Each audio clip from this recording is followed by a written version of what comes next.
Hello, my free group. Back in answering one of the questions for August. This one I'll probably go into quite a bit of depth. There's some limitations with what I'll share as well.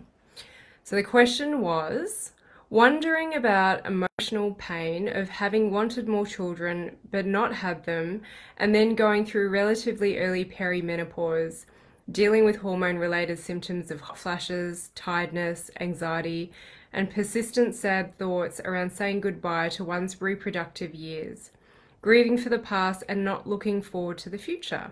Any advice? So there's three separate things that I see in this question, and they're all really great topics that I'm quite familiar talking about. So the first one is wondering about the emotional pain of not having more children. And then there's some hormonal stuff that's coming in, and those hormonal issues coming in earlier than usual. And then grieving for the past and not looking forward to the future. All right, so my responses here are according to the individuals who have posted it, because someone could post about how they're sad about not having more children and that it's then affected their relationship. So we can have similar scenarios, but a different combination of, which changes the context of how someone is going to receive the information. But you can glean different parts of this. And the big thing that really comes up for me, which you have really, what I see is a level of awareness because of what you have written, is that it's really about the grief of what you don't have or the grief of what you once had. So an active productive system, the grief of the additional children in your family that you don't have. So I'm trying to collect my thoughts, and I always do that as I'm speaking. So not being able to have more children is, I would actually go back to, did you desire to have a certain number of children? So did you always think that you wanted to have 3, 4, or 5 kids, and you have one or you have two? A lot of the questions that you're asking, what I would be recommending is that you're actually doing release processing, but I don't go into it in this group. I will let you know where you can learn about the processing of your emotions. And that's what we do, like in depth with support on the release course, but that's actually on waitlist now for next year. But this will pique your interest because not everyone is actually ready to process their emotions, and hopefully this will just touch a layer for you and for when you are ready. So what's interesting is that sometimes it's not until someone actually loses their reproductive cycle or their menstrual cycle or the ability to fall pregnant that they then wonder, what if I could have had more kids? So I would actually bring you back, and this is a good thing for everyone to do, is what is the intention around how many children that you would love to have in your family? Because is it something new that came up that, oh, I could have had more kids because now this opportunity has been taken away from me? Or is it that I always wanted to have more kids and then the opportunity was taken away from me? But also what I try and help people see is what is the opportunity in this experience, as challenging and as painful as it could be, or as it is for you. And, the processes that I would be guiding someone to do, and this is, doing the process that I teach, not just any process, but the process that I would teach someone to do in this case is to do a release on those future children. This is quite a variation, but to do a release on those future children that you did not have. But also there would be many layers to this, releases on the children that you currently do have as well. Because sometimes it can send off a little bit of a vibe, and I'm just making assumptions here on base of what I've experienced with adults who have released around parents who felt like they wanted to have more children and couldn't have them, is that sometimes it can give off a vibe, and everyone reads and picks up energy, that for your current children that they're not enough. and that, there was this extra child or additional children that was going to fill that gap for you. So once I get to interact with someone a little more, then it becomes clearer as to what releases they can do. But I wanted to talk about that aspect. And then it's going into, all right, I've got early perimenopause, I experience these hot flashes, I experience the hormonal fluctuations. And in the moment of experiencing that, that can be a pain point for someone, let alone, also not being able to have more children, and, grieving a life that you don't have anymore. So hormonal issues can be the pain point that people present with, that they want solutions around. And I often say for people going through menopause is that it is a transition. And transitions are sometimes uncomfortable, but with something like menopause, I don't believe it has to be uncomfortable. So our hormones are going to respond to stress in our body, be it physical, physiological, or emotional. And usually the transition gets harder when we have got more stress in our body. Most of us only interpret stress as being mental and felt in the mind and experienced in the mind. But the way I teach is that stress can manifest in many different ways, mainly physical, mental, behavioral, energetic, meaning like all the external things that are happening in your life as well, and in your internal world, of course. So stress is not just mental, it is felt and experienced in all of these other ways. And when we have high levels of stress, then it can make the transition into menopause a lot more challenging. More hot flashes, more night sweats, more insomnia, anxiety, depression. Because what stress does essentially is it exposes the emotions that we haven't processed. So anything that you've been really good at compensating, you add a little bit of stress on top. Physical, mental, emotional, physiological stress, and things tip over the edge.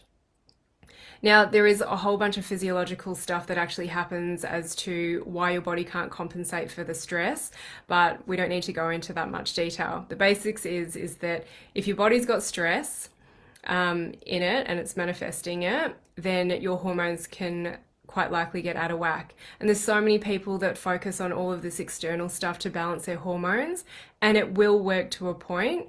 But especially with sex hormones, people often find that it has a bit of a plateau, or it gets them like 30% of the way and doesn't get them the rest of the way. Is that I find that doing the emotional work usually makes all of that external supplementation or medication much more effective. And it is the deeper work is the longer term work as you sail through. So many people think that menopause and perimenopause is like a matter of a year to 4 years, and they're like, oh, I've just got another couple of years, and then 10 years down the track they're still experiencing these perimenopausal and menopausal symptoms. So I would often question people with perimenopause at a very early age if it's actual early onset of menopause or if it's stress that's causing the hormones to present in this way.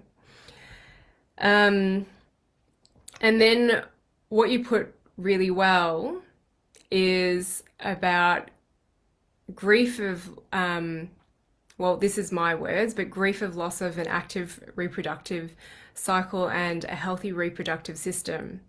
Now, healthy, I would say that your body is healthy because it is responding in this way. It's possibly responding to stress. But sometimes it's not until something is taken away from us that we realize where we didn't take action, what opportunities we didn't utilize, or how much we could have actually loved and appreciated that body part, that thing. So an example that comes to mind is I've worked with many women who have had cancers and hormonal driven cancers where they've had to go into medicated menopause. And so all of a sudden they cannot have children at whatever age. And even if they're done having children, the fact that now my opportunity to have children has been taken away, it still brings up a lot of emotion. So I tie back to, well, did you intend to have more than 1, 2, or 3 children? Did you actually have a desire to have 2, 3, 4, 5 children? Or is it just the fact that this has been taken away and it makes you think a little bit deeper.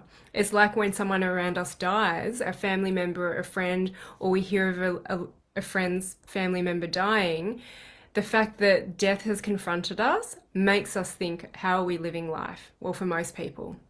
I know it certainly does that for me. So going into like a forced menopause or having uterus and ovaries taken away, breast cut out in this situation, all of a sudden it's like this opportunity's been taken away from me. And then this realization of I don't have hormonal cycles anymore. It's been induced on me. Or I've had this early menopause, I don't have these hormonal cycles anymore.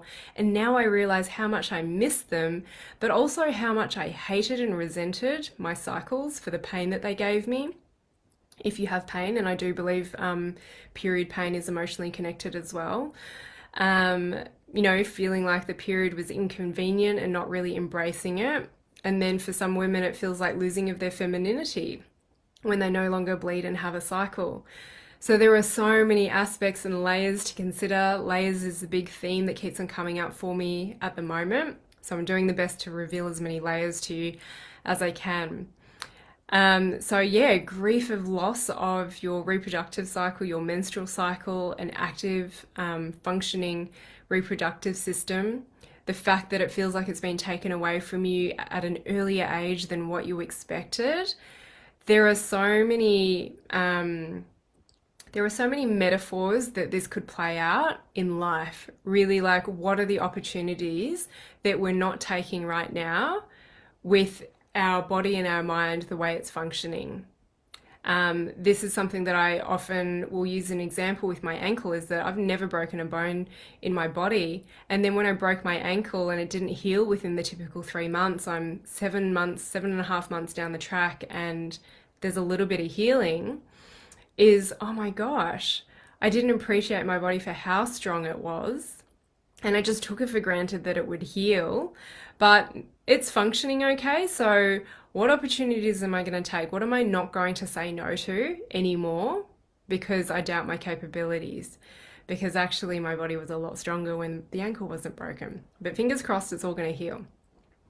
So this is what I wanted to relay on that point. And if you were familiar with doing the release process, this is definitely something that we dive more into the course. It's a variation where you would be talking to your organs or your body parts and have them speak back to you. And there's certain prompts that you follow, but you would have them speak back to you. And it is fascinating what the body will say with a voice and the messages that it can give you. There are so many profound moments for my clients when they're doing releases on their own or I'm facilitating them. And there are so many patterns and themes that come up. Same messages almost every time.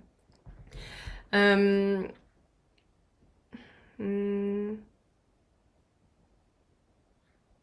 yeah, especially when there's hormone stuff or likewise like food sensitivities.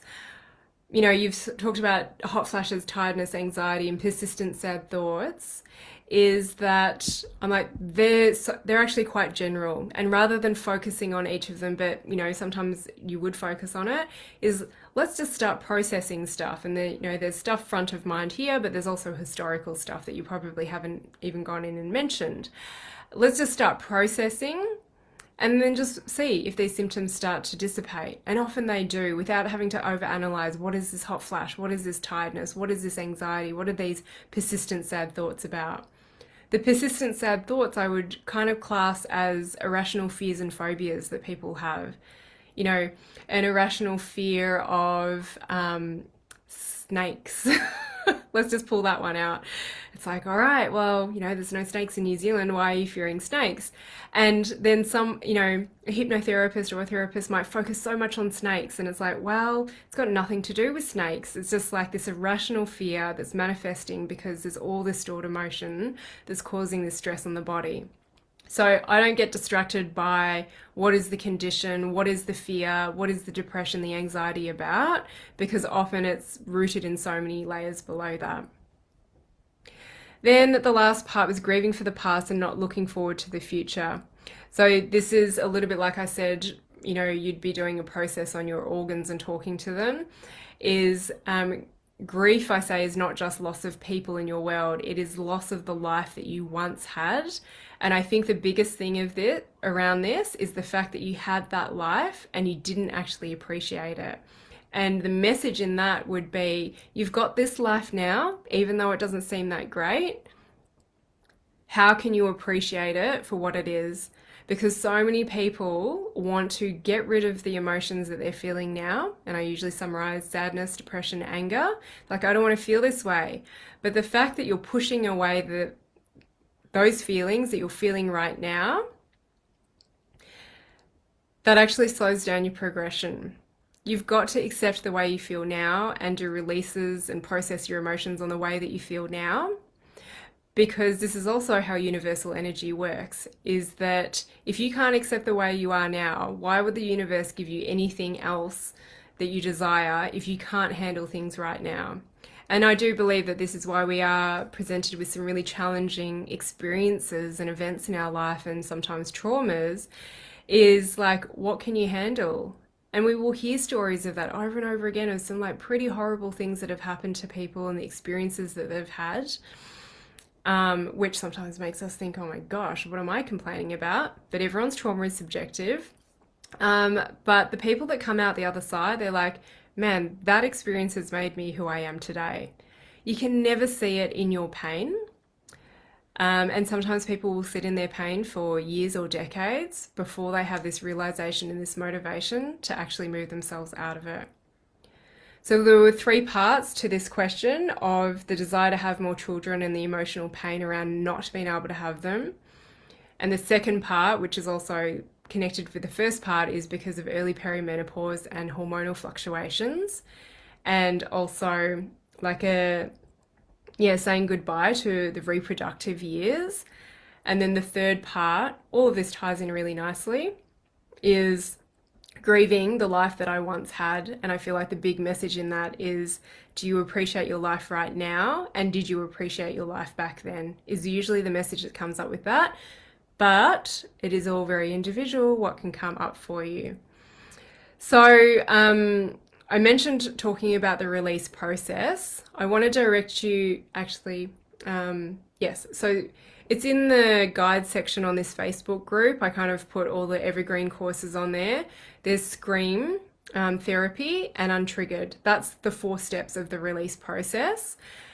The release process that I share in Untriggered, I can only share the basic version, but that is the foundation of how I then get people releasing on organs, releasing on a life that they once had, etc. But you've got to start with the basics.